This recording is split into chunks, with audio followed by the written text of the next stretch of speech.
80 AD, the Roman Colosseum. 50,000 voices roaring in unison. At the center of the arena stands a woman, chained, exposed, shaking with fear. The crowd leans forward, waiting. Then, a bull is released. But it's not meant to kill her. Not yet. Instead, guards roll out a grotesque contraption, a hollow wooden cow. They force her inside, lock her in, and then they drive the bull toward it. What follows isn't just execution, it's theater, a reenactment of a myth, the story of Pasiphae, the queen who lusted after a bull. Only this time, it's real. The suffering is real. The screams are real. And the crowd? They cheer. Children watch, senators laugh, families applaud. Welcome to Roman entertainment. This isn't fiction. It happened. The poet Martial was there during the Colosseum's grand opening. He wrote it down himself. We saw Pasiphae joined to the bull, the ancient legend confirmed under Caesar. Rome, the greatest empire in history, builders of roads, aqueducts, philosophy, and spectacles like this. Public rape, packaged as myth, sold as family entertainment. Today, you're going to see what they don't show you in movies, what your history books skip over. The most brutal, perverse, and inhuman spectacles ever staged in the Roman arena. Because this wasn't chaos. It was organized, it was political, it was legal. I'm Crown and Dagger. And here, there's no censorship. Only the truth Rome hoped you'd forget. Funny thing is, when people talk about the Colosseum, they always mention heroic gladiators, but they never tell you this.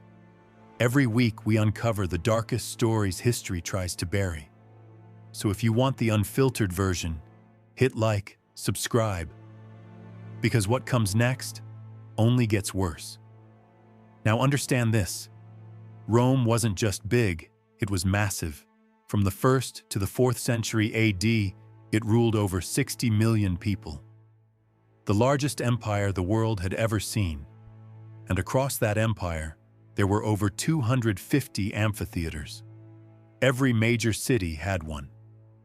The Colosseum alone held 50,000 spectators, and it was filled almost daily. This wasn't occasional violence. This was industrial-scale death. The historian Eutropius estimated that over 400,000 people died in Roman arenas across 4 centuries. That's an entire city, erased, for entertainment. When Emperor Titus inaugurated the Colosseum, he didn't hold a ceremony. He held 100 consecutive days of games, 9,000 animals slaughtered. That's 90 deaths per day, for fun. Then came Emperor Trajan, celebrating his victory in Dacia. 123 days of games, 10,000 gladiators, thousands more prisoners executed, endless blood. The philosopher Seneca attended these games, and what he wrote is chilling. I come home more greedy, more cruel, more inhuman, because I have been among humans. He described the midday executions, when criminals were tied to stakes and wild animals were released. The crowd didn't look away. They placed bets. How long would the victim scream before dying? That was lunchtime entertainment. So why did Rome do this? Because the arena did something no army, no law, no speech could do. It trained obedience. Through pleasure. When you watch someone torn apart, you learn what happens to Rome's enemies. When you cheer for it, you become part of it. That was the point. Historian Cassius Dio recorded that Rome spent more on arena spectacles than on roads, schools, or hospitals. Think about that. By the 2nd century AD, they had entire supply chains feeding the system. Lions shipped from Africa, prisoners dragged in from Gaul, Christians taken from Judea, everything scheduled, budgeted, managed, death, packaged as entertainment, delivered daily, to a population addicted to brutality. That's the system. Now let's step into the sand. Let's look at what actually happened in that arena. The spectacles that made 50,000 people cheer, while humanity died right in front of them. And it all began with a funeral and blood. 264 BC Rome. 3 sons stand over their father's grave. They don't offer prayers. They don't light incense. Instead, they bring slaves. 6 men, divided into 3 pairs, armed, forced to fight, not for glory, not for survival, but as a duty to the dead. They called it munus, an offering of blood. The fights took place in the Forum Boreum, a cattle market thick with the smell of dung, sweat, and smoke. This wasn't entertainment. Not yet. It was ritual. The tradition came from Rome's enemies, the Campanians and Samnites, who believed that restless spirits needed blood to find peace in the afterlife. But the Romans? They saw something else. Opportunity. Because a funeral with bloodshed didn't just honor the dead, it displayed power, wealth, dominance.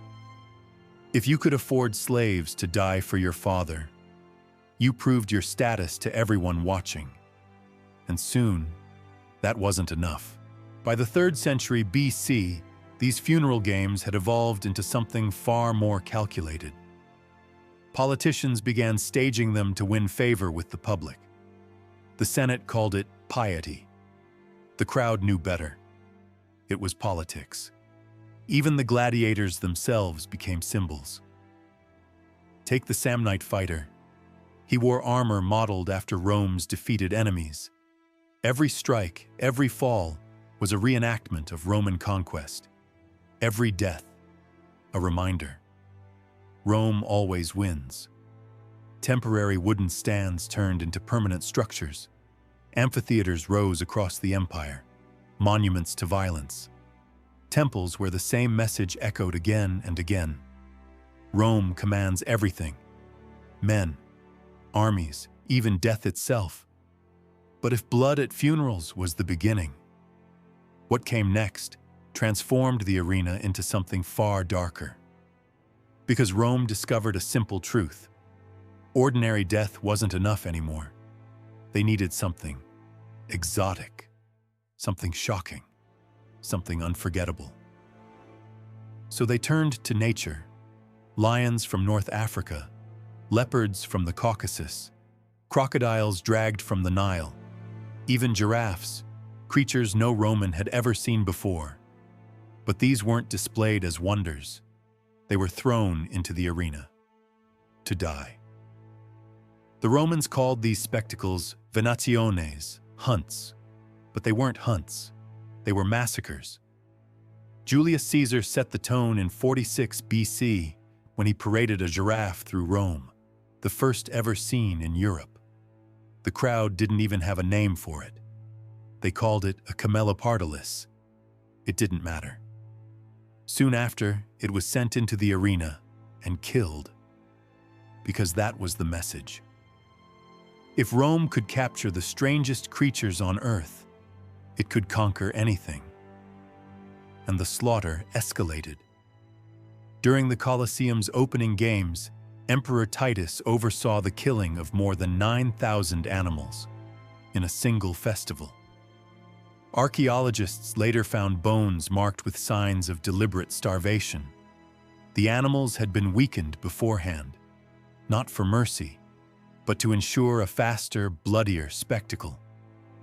Behind the scenes, the logistics were relentless. Caravans hauled cages across scorching deserts. Ships carried beasts down the Nile. Handlers risked their lives transporting living trophies to a city that demanded fresh blood every single day. Pliny the Elder warned that entire species were disappearing. Lions, leopards, elephants, driven toward extinction. The Colosseum wasn't just a theater of death, it was an ecological disaster. But even that wasn't enough.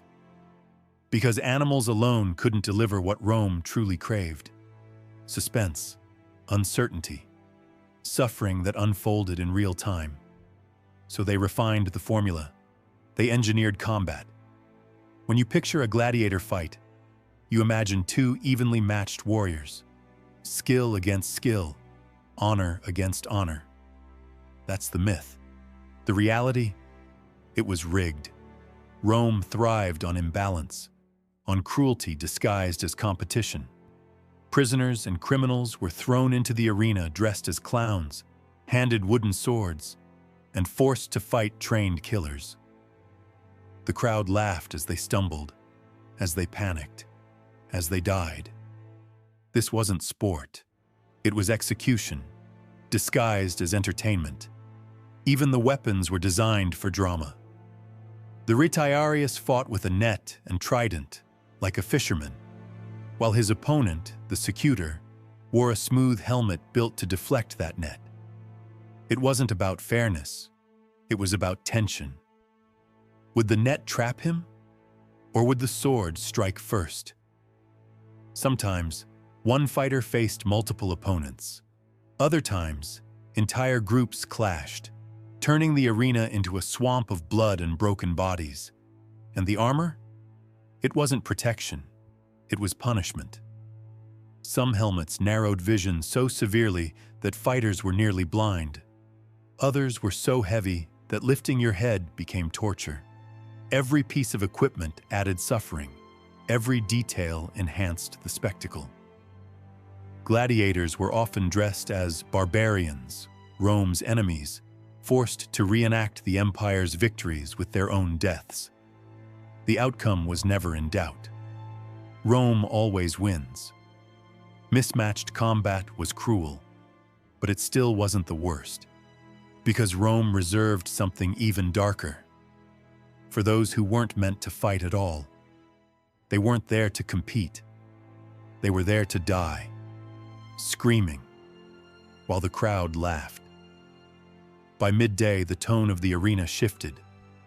The morning had been about combat, steel, skill, survival.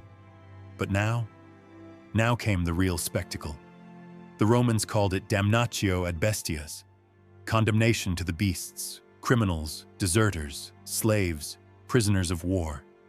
They were dragged into the arena, not as fighters, but as props. Actors in executions disguised as stories. Every punishment was tailored. Thieves torn apart by wolves. Arsonists burned alive. Traitors thrown to lions. Each death carefully matched to the crime. Not justice, performance, a morality play written in blood. The animals were prepared in advance, starved, provoked, driven into a frenzy. Lions paced in cages, ribs visible beneath their skin. Bears were chained in pits, jabbed and tortured until rage replaced instinct.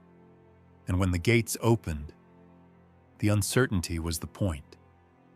Would the beast kill quickly or play? Would it bite the throat or tear the victim apart piece by piece? The crowd leaned forward, hungry for both outcomes.